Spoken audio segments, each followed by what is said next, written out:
दोस्तों नमस्कार। आप देख रहे हैं फ्रंट पेज। मैं गिरिजेश्वर प्रसाद। जिस हेमंत सोरेन को ईडी और जेल का डर दिखाकर झुकाया नहीं जा सका, क्या उन्हें जेल में यातनाएं दी जा रही हैं?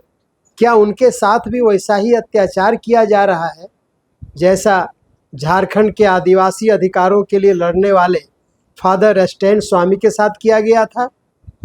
यह बात उस फादर स्टैन स्वामी की हो रही है जिन्हें जेल में पानी पीने के लिए 25 पैसे का एक स्ट्रॉ तक नहीं दी गई थी। वही फादर स्टैन स्वामी जिनकी मौत अनुचित कारणों से जेल हिरासत में हो गई थी। जिस तरह सबसे कमज़ोर वर्ग के लिए आवाज़ उठाने वाले फादर स्टैन स्वामी को चुप कराया गया, क्या आज उसी तरह का जुल्म हेमंत सोरेन पर हो रहा है?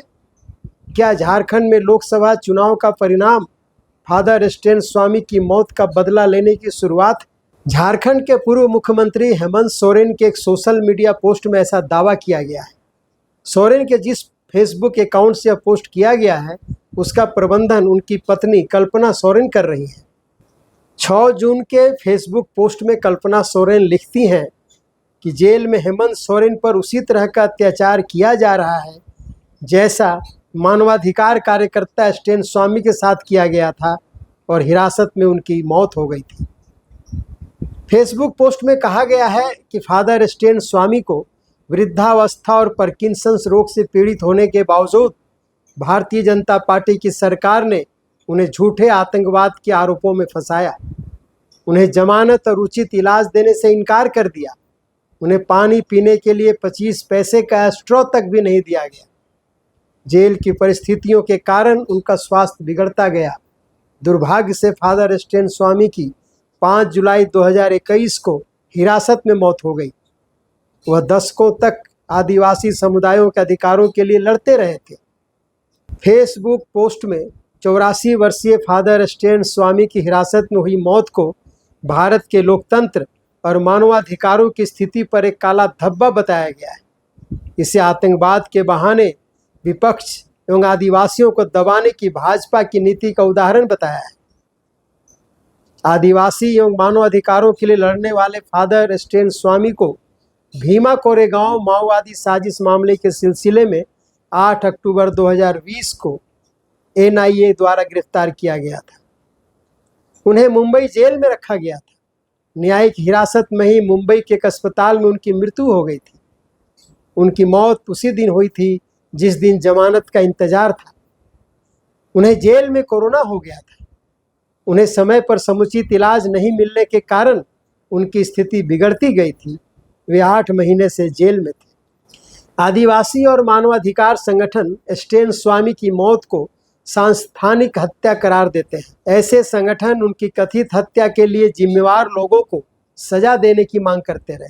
शहीद फादर स्टैन स्वामी न्याय मोर्चा के सदस्यों ने पिछले साल दूसरी पुण्यतिथि पर राष्ट्रपति द्रौपदी मुर्मू को संबोधित एक मेमोरेंडम सौंपा था।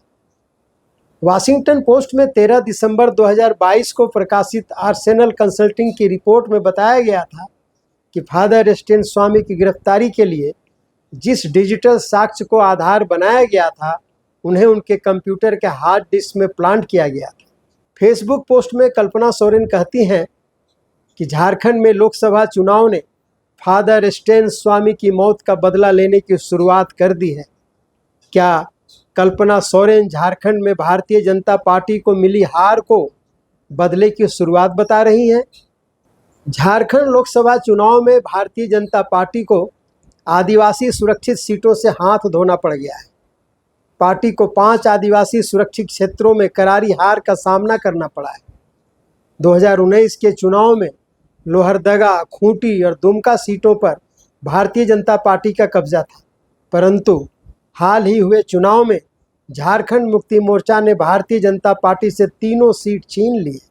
कांग्रेस ने राजमहल और सिंहभूम की सीट पर कब्जा बरकरार रखा है। इस तरह झारखंड की 14 लोकसभा सीट में से आदिवासी सुरक्षित 5 सीट पर इंडिया गठबंधन का कब्जा हो गया है।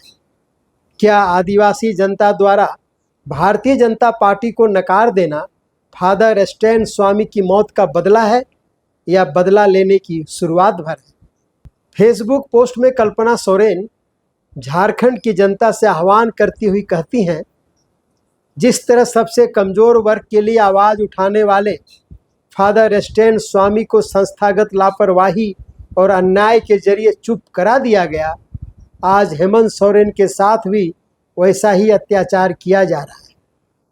आज ज़रूरत है झारखंड का हर व्यक्ति हेमंत सोरेन के समर्थन में मजबूती से खड़ा हो, वरना ये झारखंड को मणिपुर बनाने से बाज नहीं आएंगे। कल्पना सोरेन जिस मणिपुर का जिक्र कर रही हैं, वहाँ इम्फाल घाटी में रहने वाले मेइती और पहाड़ी इलाकों में रहने वाले कुकी लोगों के बीच पिछले साल मई से ही हिंसा जारी है।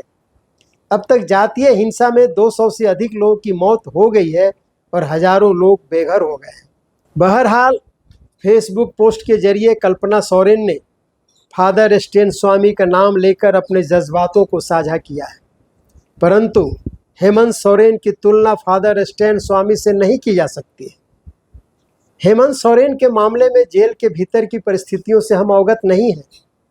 क्या हेमंत सोरेन को भी उन्हीं परिस्थितियों से गुजरना पड़ रहा है जिन परिस्थितियों से फादर स्टैन स्वामी को गुजरना पड़ा था?